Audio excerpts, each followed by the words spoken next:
Les poteaux de Dato, j'ai mis une semaine avant de sortir cette vidéo d'analyse du pourquoi Wilder a perdu et non pas pourquoi Fury a gagné. Même si on verra aussi ça un petit peu. Si j'ai mis une semaine, les poteaux de Dato, c'est pour résoudre, Sherlock Holmes voulait résoudre l'énigme du pourquoi Wilder n'avait pas des jambes, qu'il avait perdu la coordination entre le haut du corps et le bas du corps, il a perdu sa puissance. Je crois avoir résolu deux problèmes, c'est assez médical. Vous allez voir, on va approfondir la chose. J'ai vu Fury a été touché, Fury, ses jambes a été tremblantes à un moment. Il a perdu sa coordination après avoir pris la droite de Wilder. Fury dans ce combat-là, moi je l'ai vu bien dans les deux rounds, il était pas mal. Dans le premier, il était bien. Dans le deuxième aussi, un petit peu moins, mais dans les deux rounds, il était bien. On va voir tout ça, les poteaux de Dato, c'est parti. Déjà l'assurance qu'il a Fury contrairement à Wilder. Regardez le regard de Fury et le regard de Wilder, assez fuyant, qui fuit les mouvements du corps un peu, pas bizarre, mais je l'ai pas senti. Tout de suite je l'ai pas senti, j'ai dit aïe aïe aïe. Fury tout de suite en courant, il va commencer le round et il va aller occuper le centre du ring. C'est une technique à montrer à son adversaire que c'est moi qui prends le centre du ring et c'est moi qui cours aussi vers toi pour... je suis pressé de te battre. Tout de suite, Fury commence à faire des feintes. Et quand je dis Wilder, il était pas mal dans ce combat-là, c'est que Fury lui envoie un gauche-droite. Wilder, il recule, pas beaucoup, vraiment. Assez pour ne pas être touché. Pour ça je dis, il était bien. Il avait des belles jambes et bonne sensation de distance. Première droite de Wilder qui touche Fury, assez bien, assez costaud, même si c'était au bout de la course. Wilder, pour dire qu'il était bien sur les jambes, regardez pour envoyer sa droite, comment il sautille sur les jambes. Il se déplace pas, il sautille. Donc il avait des belles jambes. Dès le départ du combat. Contrairement à ce qu'il a dit, j'avais pas de jambes au début du combat parce que j'avais porté le déguisement, je sais pas comment on appelait ça, assez lourd, qui pesait 20 kilos. Là, on voit que Fury, il est là pour appuyer les coups. Le jab qu'il envoie, on entend même le bruit, la tête qui bouge de Wilder après le jab de Fury. Bam, assez appuyé. Et contrairement au premier combat où Fury juste envoyé pour tenir en distance Wilder, tac tac. Fury l'emploie son crochet du gauche assez lent et ça touche Wilder. Grosse droite aussi de Wilder et ça touche encore au bout de la course. La première fois où Fury il appuie sa tête et ses épaules sur le dos, sur les épaules de Wilder. Et Wilder il est dans ses aisselles. C'est la première fois qu'il fait ça dans le deuxième round. Il va faire ça pendant les 6 rounds et demi. 10 secondes avant la fin du deuxième round, grosse droite de Wilder. Et Fury est ébranlé. Regardez comme il perd un petit peu l'équilibre. Les jambes qui sont tremblantes.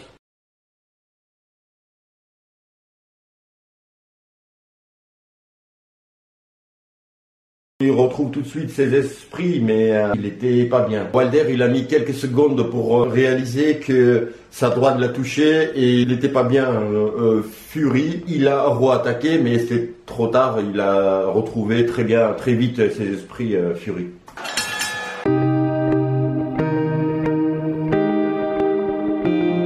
Ça, c'était gratuit, juste pour le plaisir. Troisième round, bras avant de Fury le touche plus en plus. On sent l'assurance de Fury qui augmente, croissante. On sent que Fury a retrouvé bien la distance et son bras avant va être la clé en fait. Il touche plus en plus souvent. Là, on voit le moment où tu vois la différence entre deux niveaux techniques, qui est plus préparé que l'autre au niveau technique. Vous savez, en boxe, il y a un exercice à l'entraînement, on fait un gars contre un gars, ou fille contre fille, enfin deux personnes. Il y en a un qui envoie bras avant, c'est le travail avec le bras avant. J'envoie le bras avant L'adversaire doit, sans toucher le gant, il doit partir avec le buste, vraiment pas beaucoup, mais assez pour ne pas être touché, et pour revenir aussi vite, et à son tour toucher à l'adversaire. Et l'adversaire, pareil, il fait ça, et qui va toucher, tu vois. Et ça, c'est travail, il faut être fixe sur les appuis, et le buste assez flexible, si tu veux, et la réaction, tu vois, des épaules, bam, bam. Pas être touché et toucher l'adversaire en même temps. Et dans cet exercice, Fury il envoie, regardez, gauche, double gauche. Wilder il veut répondre mais il est dans le vent. Fury il fait avec le buste, il fait le retrait, il le touche. Wilder il veut retoucher, il est encore dans le vent. Et donc cet exercice, là j'ai compris que Fury va l'avoir. Et ça aussi, ça te donne plus en plus d'assurance dans le combat. It was Deontay Wilder. Fury il commence à appuyer la droite commence à toucher Wilder. Regardez la gauche de Fury, chaque fois il fait ça. Il sort la tête de l'axe où il envoie Wilder son gauche. Il anticipe à chaque fois Fury avec son long bras gauche, il envoie bam, bam, et avec un petit feint, et bim. Down goes Wilder. Là Fury le touche. Déjà je vais vous dire. Pourquoi Wilder, il a 9 secondes, d'accord? Et c'est beaucoup pour récupérer ses esprits, ça dépend dans quel état tu es, mais Wilder, il aurait dû prendre ce temps-là, je sais pas, jusqu'au 7 ou 8 pour se récupérer un petit peu.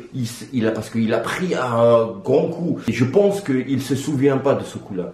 Parce qu'il était éteint, comme si quelqu'un l'a pris et l'a balancé par terre. Et on va revenir sur ça aussi, parce que là, il était blessé. Ça a joué beaucoup sur sa défaite. On va voir plus tard. Il aurait dû, je me répète, rester assis comme il a fait Fury dans le premier combat, quand Wilder le touche. Il est allongé comme ça, il a les yeux ouverts, il se lève au bout de 8, je crois. Wilder, son erreur, il se levait trop vite. Il n'a pas de jambes, il n'a pas récupéré, regardez.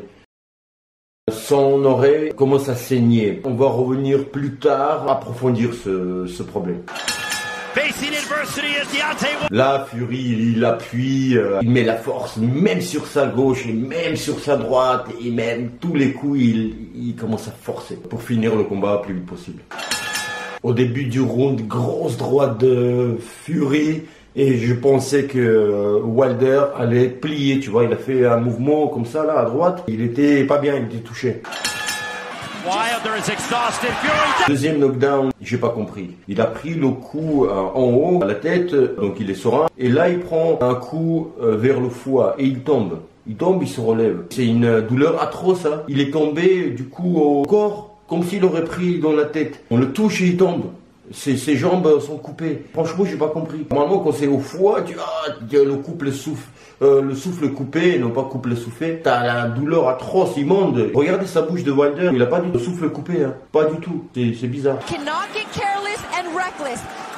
Il y a le moment aussi troublant que Wilder, il n'a pas tous ses esprits. Il est dans le coin, à côté des cordes, et il touche avec le gant la corde. Tu vois, il sent plus l'espace. Tu vois, il est perdu dans le temps, on dirait. Il est dans une autre dimension. Ça arrive jamais où tu es là, et pour toucher, comme si tu as des tocs ou de tics, mais il a touché tu vois, c'est des petits détails, mais... Au début du round, on voit qu'il a perdu sa balance et sa stabilité. Presque tout le 7e round se passe dans les cordes, dans le coin. Il n'a plus de jambes se déplacer. Il n'a plus de jambes. Les poteaux de Dato, là, Wilder, il n'est pas du tout là. Pour envoyer un direct de gauche, un jab, il n'a pas des jambes pour s'appuyer sur les jambes. Il s'appuie sur les cordes, il fait ça. Pour se faire propulser. C'est un truc de malade. Regardez. Et là, Wilder, il prend quelques secondes de repos avant d'en finir avec Wilder, parce que là, c'est Fury, il est comme un lion et Wilder comme une chevreuil. Là, Fury, il fait des enchaînements en bas, en haut, là, une droite, deuxième droite. Regardez, c'est une grande technique qu'il montre. Il fait un pas sans toucher le bras avant, un pas, il recule, 1, 2. Et là, c'est un truc de fou. C'est le fan du combat. Quand il tabasse, il tabasse Fury, il tabasse Wilder avec ses droites. C'est la dernière séquence du combat. Et regardez bien, l'arbitre, il intervient, tu vois, pas pour arrêter, hein, pour les séparer. Mais pourquoi séparer? C'est pas un combat sale, tu vois. Et là, il voit qu'un autre assistant, il dit, regardez, le coin de Wilder a jeté l'éponge. Et là, non, il n'allait pas arrêter, tu vois, il a séparé. Il voulait les séparer. Ça c'est fou. Pourquoi alors intervenir quand il y a un combat de boxe, tu vois? Il n'y a pas de saleté. Les poteaux de Dato, je vous ai dit au début que je vais vous parler pourquoi il se sentait ainsi, Wilder, après avoir pris le coup dans le 3e round quand il a pris un knockdown. Regardez bien, il prend un coup vers l'oreille et le coup il va vers la nuque un petit peu, tu vois, pas tout à fait derrière, mais un peu vers la nuque.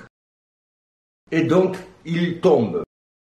Donc il tombe vachement, il s'éteint, tu vois, comme je disais, je crois qu'il se rappelle même pas de cet instant-là. Le tampon, il était, comment on dit, percé, endommagé, déchiré, parce qu'il saignait de l'oreille. Alors si c'est ça, j'ai pris quelques notes. Les symptômes, en fait les symptômes c'est douleur atroce, perte de l'audition, perte de l'équilibre et aussi par moments perte de connaissance. Bon, il n'a pas perdu connaissance, mais tu sais, perte de l'équilibre, oui, tu vois, il n'était pas là. Et on va dire, s'il est percé ou pas percé le tampon, on va dire, ça on n'est pas sûr.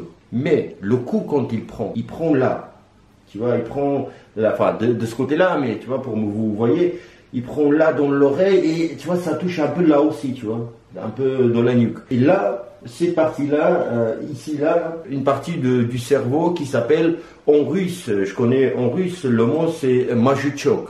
Majutchok. Qu'est-ce que j'ai fait? J'ai fait en Google Traduction, alors j'ai copié-collé le mot majitchok en russe et ça me donne cervelet. Cervelet, je copie-colle. Cervelet, Wikipédia. Le cervelet n'est pas à l'origine du mouvement. Il contribue à la coordination et la synchronisation des gestes. Donc, coordination et la synchronisation des gestes. Donc, ici, c'est endommagé. T'as plus de coordination et synchronisation des gestes, tu vois. Et la précision des mouvements. Tu vois, la précision des mouvements n'était pas là non plus. Du fait de ces fonctions d'ajustement, des dommages au cervelet ne provoquent pas la paralysie, mais des troubles dans la précision des mouvements. Il y avait des troubles dans la précision des mouvements. Donc voilà, on y est. Des troubles dans les précisions de mouvements, dans l'équilibre n'était pas là, tu vois. Moi, je pense que, tu vois, quand le cervelet a été touché, voilà, à partir de là, il avait plus d'équilibre. Il avait, par moment, voilà, il était plus là. Il était plus le même, les jambes ne suivaient pas. C'est même pas été mou, les jambes. Les jambes ne répondaient pas, en fait. Tu vois, ne répondait pas. Il avait pas d'équilibre. Les poteaux de Dato, voilà, fin de l'histoire, Fury Wilder. Les poteaux de Dato, je vous dis à très bientôt. Abonnez-vous. Et dites-moi dans les commentaires ce que vous pensez. Dites-moi si vous avez aimé, pas aimé. Les poteaux de Dato, je vous dis à très bientôt. Et puis,